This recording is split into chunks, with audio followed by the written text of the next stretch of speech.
बच्चों, welcome to the my YouTube channel learning student. स्वागत है आप सभी लोग का हमारे इस यूट्यूब चैनल पे। तो आज हम आप लोगों के लिए लेकर के आए हैं क्लास 11th। ये क्लास 11th है।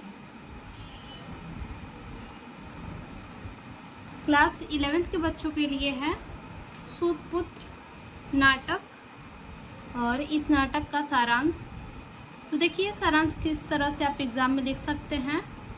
देखिए, डॉक्टर गंगा सहाय प्रेमी किसके द्वारा ये नाटक लिखा गया है?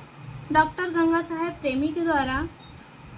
डॉक्टर गंगा सहाय प्रेमी द्वारा लिखित नाटक सूतपुत्र कर्ण के जीवन पर आधारित है। इस नाटक का सारांश इस प्रकार है। देखिए आगे, प्रथम अंक का सारांश। देखिए, एक बार श्रेष्ठ धनुर्धर परशुराम उत्तराखंड में पर्वतों के बीच तपस्या में लीन थे।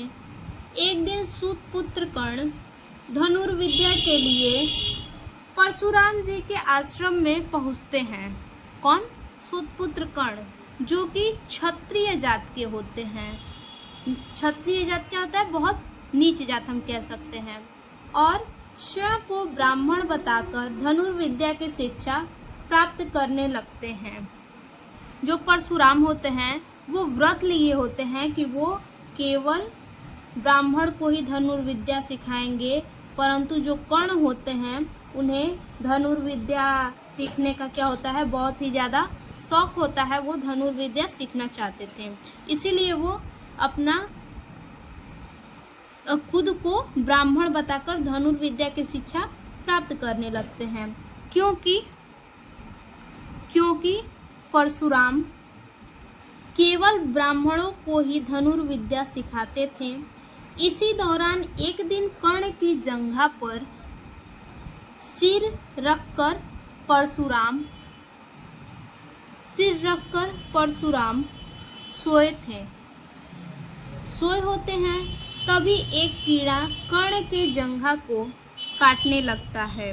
जब परशुराम जो होते हैं वो कर्ण की जंघे पर सिर रख के सोए होते हैं, तभी एक कीड़ा होता है जो कर्ण के जंघे को काटते रहता है और रक्तस्राव होते रहता है। मतलब क्या होता है कि खून बहते रहता है, फिर भी वो क्या करते हैं कि अपने गुरु परशुराम को कष्ट न पहुँचे, उसके कारण वो तनिक भी शोर नहीं करते हैं। तभी एक कीड़ा कर्ण के जंघा को काटने लगता है, जिससे रक्त बहने लगता है। तभी अचानक परशुराम का नीड रक्त स्राव से टूट जाता है। रक्त के स्राव से परशुराम का नीड जो होता है टूट जाता है। और इस कर्ण की सहनशीलता को देखकर, ऐसी सहनशीलता जब कर्ण के प्रति देखते हैं तो उसके क्षत्रिय होने का परशुराम को संदेह होता है कि कर्ण क्या है? क्षत्रिय है। उनके पूछने पर कर्ण सत्य बता देता है,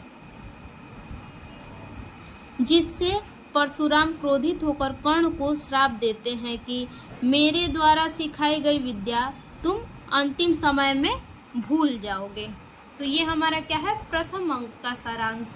आगे देखिए, द्वितीय अंक का सारांश। नाटक के द्वितीय अंक में द्रौपदी के स्वयंवर से प्रारंभ होता है। देखिए, द्वितीय जो अंक है द्रौपदी के स्वयंवर से प्रारंभ होता है।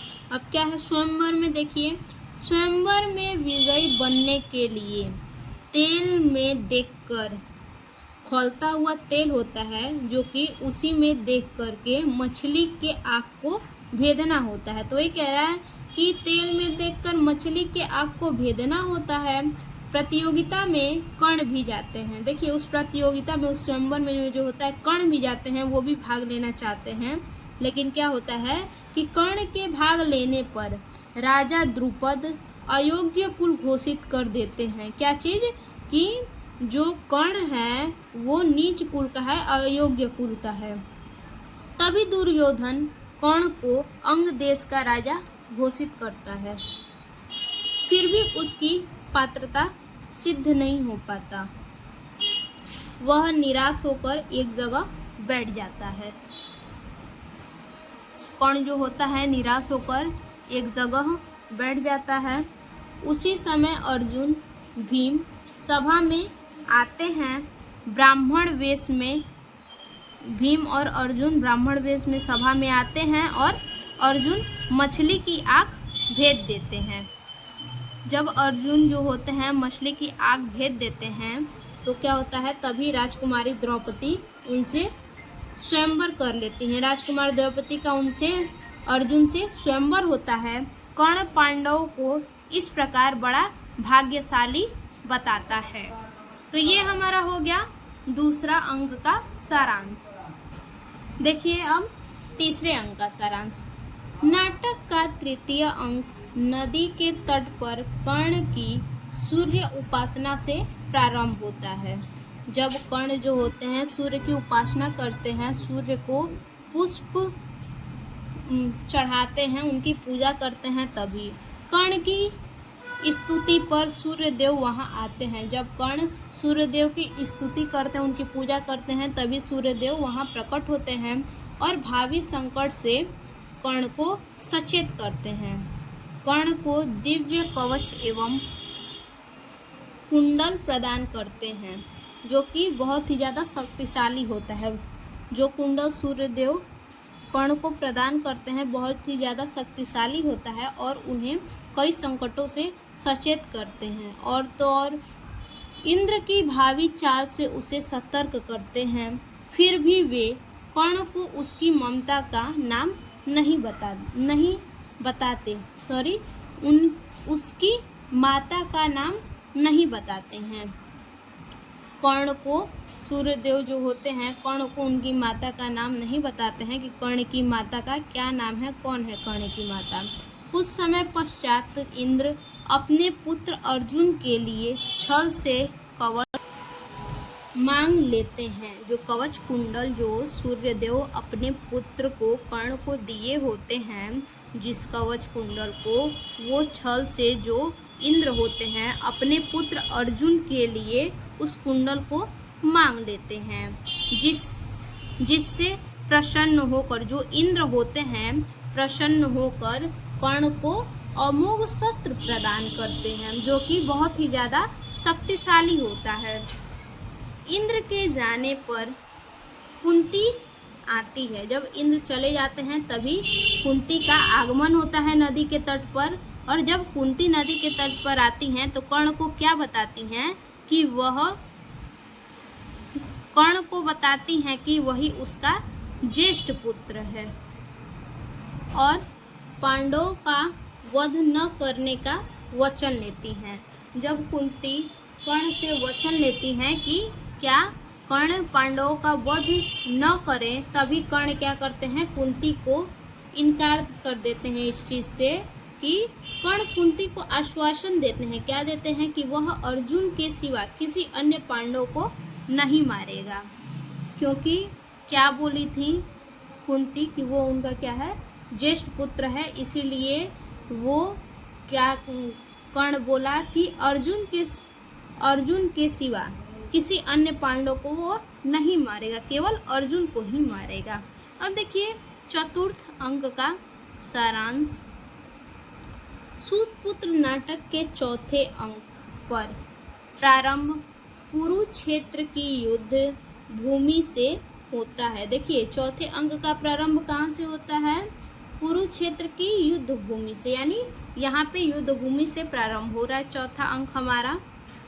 कर्ण और अर्जुन का युद्ध होता है, कर्ण और अर्जुन का युद्ध होता है और कर्ण अपने बाणों से अर्जुन के रथ को पीछे ढकेल देते हैं। अर्जुन के रथ को क्या करते हैं, कर्ण जो होते हैं अपने बाण से पीछे ढकेल देते हैं, पीछे कर देते हैं। तभी श्री कृष्ण कर्ण की वीरता एवं योग्यता का प्रशंसा करते हैं।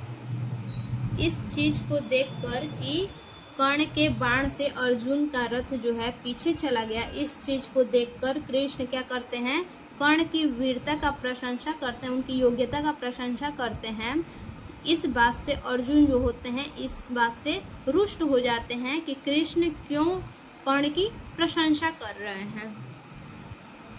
कर्ण के रथ का पहिया दलदल में धंस जाता है।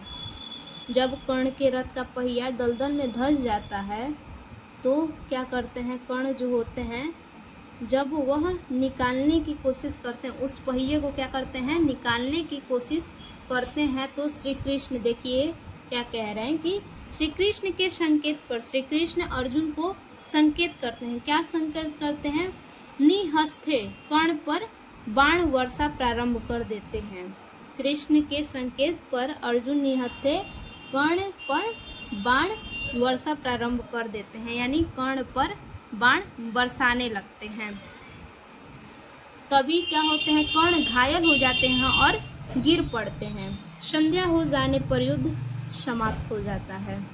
आज के लिए बस इतना ही, फिर से मिलते हैं एक और अपने नए वीडियो में। तब तक के लिए इस वीडियो को आप लोग ध्यान से देखिए, ज़रा भी स्किप मत कीजिएगा। अगर आपके एग्ज़ाम में केवल एक ही कोई सारांश पूछे या फिर एक ही कोई अंक पूछे, प्रथम द्वितीय तृतीय चतुर्थ कोई एक ही सर्ग पूछे, तो आप इसमें से भी सर्ग लिख सकते हैं। इससे आपके नंबर माइनस नहीं होंगे।